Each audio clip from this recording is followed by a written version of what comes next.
Bismillahirrahmanirrahim. Alhamdulillahi rabbil alamin. Wassalatu wassalamu ala asyrafil anbiya'i wal mursalin sayyidina wa habibina wa syafi'ina maulana Muhammad wa alihi wa sahbihi ajma'in. Allahumma iftah alaina hikmatak wa anshur alaina rahmatak waj'alna minal ulama'il 'amilin bi rahmatika ya arhamar rahimin. Silatul arham mimma tasurru bihil aba wal ummahat. Inilah silatul arham, menyambung kefamilian. Mimma tasurru bihil aba, sebagian dari perkara-perkara yang bahagia bihi dengan siapa orang tua, wal ummahat dan para ibu kita. Al hadithul hadi wa thalathun, hadis yang ke-31. Dari hadis yang ke-31 sampai 41 sebanyak 11 hadis ini berbicara tentang hadis-hadis baginda Nabi sallallahu alaihi wasallam yang menerangkan, yang menghimbau bahkan mewajibkan silaturrahim.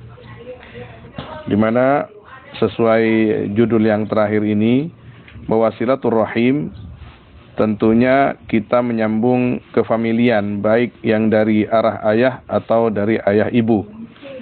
Yang pastinya apabila kita menyambung famili-famili tersebut, yang paling berbahagia adalah kedua orang tua kita. Apabila dari jihad ayah, maka ayah kita yang bahagia. Apabila dari jihad ibu, maka ibu kita yang gembira.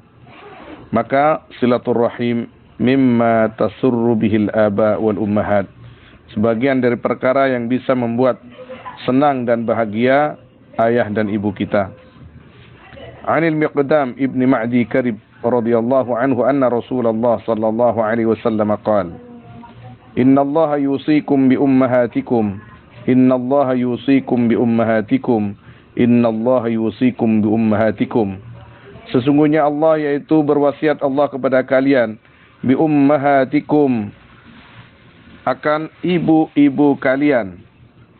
Harus kita berbaik, berbakti kepada ibu kita. Nabi sallallahu alaihi wasallam di dalam riwayat ini dan beberapa riwayat yang lain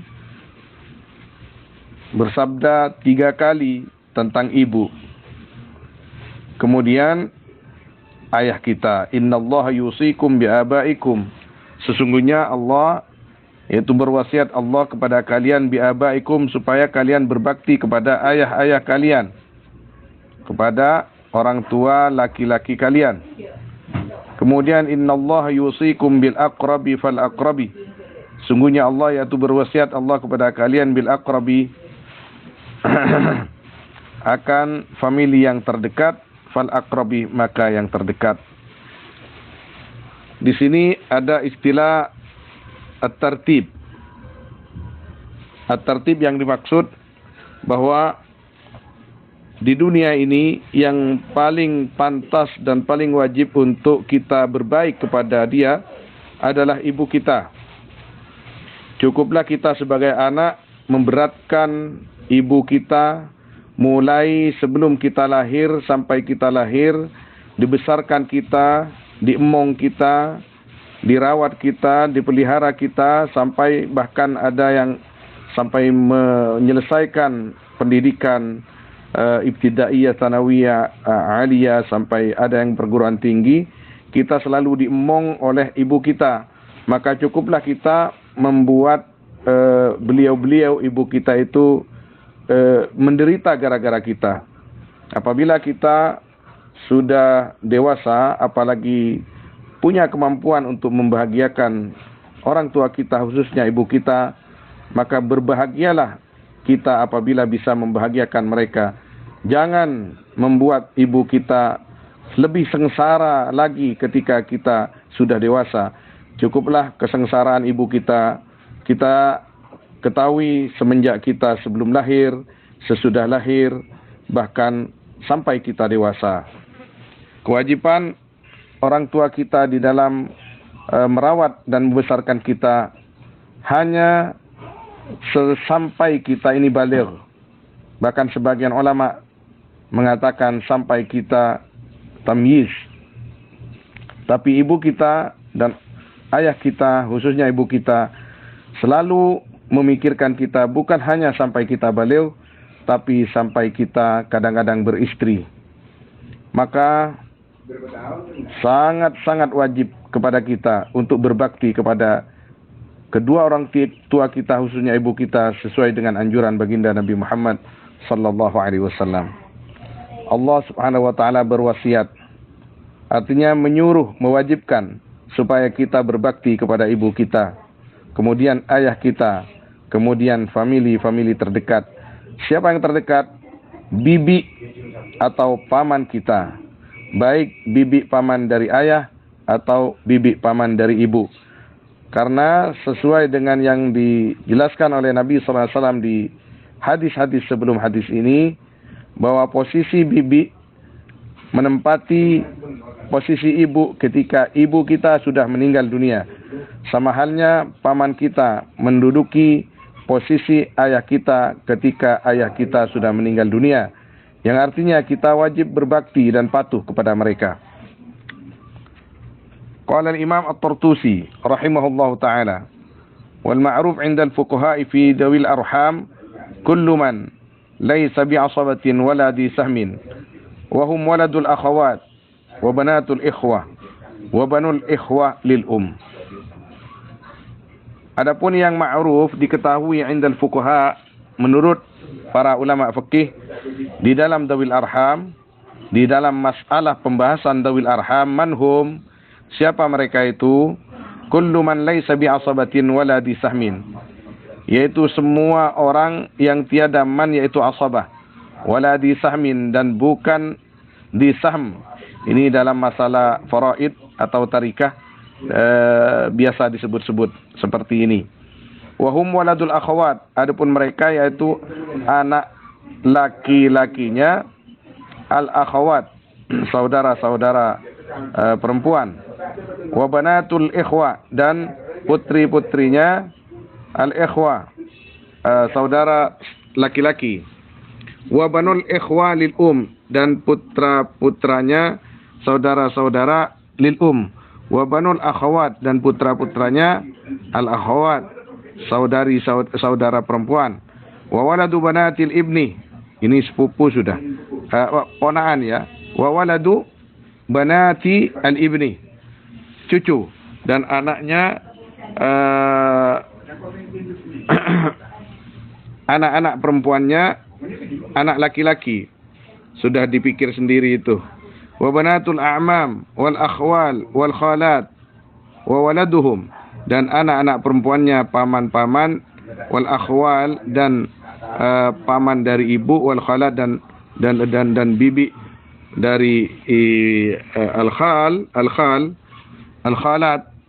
dari ibu, wa waladuhum, dan anak laki-laki mereka, wal a'mam minal ummi wa banuhum, dan banyak-banyak paman minal dari ibu, wa banuhum, dan anak-anak mereka, wal ammatul asyiqa'u kunna aula, dan paman-paman syakik ada mereka aula atau tidak, artinya paman yang liab atau lium. Wal jaddad lil dan al jaddad lil banyak-banyak al jaddad, nenek perempuan dari ibu. Wal jaddah ummu abil adapun jaddah yaitu ibunya, bapaknya ibu. Wa man adna minhum, dan orang-orang yang ke bawah, yang lebih rendah, minhum, dari mereka. Qala, berkata al-Imam At-Tartusi rahimahullah ta'ala, ketika beliau sudah mengkaji perkataan para fuqaha, yang dimaksud dengan famili terdekat adalah paman, bibi, atau macedin embu, macedin epak, ada kompoi, maka beliau berkata, wa amma ana, adapun aku, fara'aitu, maka berpendapat aku, fil hadis, di dalam hadis, anna Allah Ta'ala yas'alu, akan sungguhnya Allah Ta'ala yas'alu, yaitu bertanya Allah anir rahim, dari rahim, walau bi arba'in, dan walaupun kefamilian. 40 kefamilian artinya 40 pupu. 40 pupu. Jadi kata beliau, aku pernah melihat di dalam hadis, sesungguhnya Allah SWT akan menanyakan kepada setiap manusia dari famili-familinya sampai 40 pupu. Dibagaimanakan familinya itu? Disambung atau diputus? Maka beliau berkata, fa in sahhal hadis wallahu a'lamu bih, maka jika sahih apa hadis, kalau memang betul itu adalah hadis, wallahu a'lam bih, iqtada isqata i'tibaril mahramiyah, maka menunjukkan hadis akan gugurnya perhitungan kemahraman. Intaha mukhtasara. Selesai qaulu Turtusi mukhtasaran, halnya diringkas. Artinya, kalau memang hadis itu benar bahwa silaturrahim yang wajib disambung, dijaga sampai 40 pupu, maka sudah tidak berlaku lagi apa yang telah disampaikan, diterangkan oleh aksarul fuqaha daripada asabah dan dawu sahmin, dawil ashum. Artinya sepupu, 2 pupu, 3 pupu, seterusnya sama-sama mempunyai kewajiban, yang artinya wajib kita sambung dan haram untuk kita putus. Kalau famili 2, 3, 4 dan seterusnya pupu wajib kita sambung, apalagi famili-famili yang terdekat kepada kita.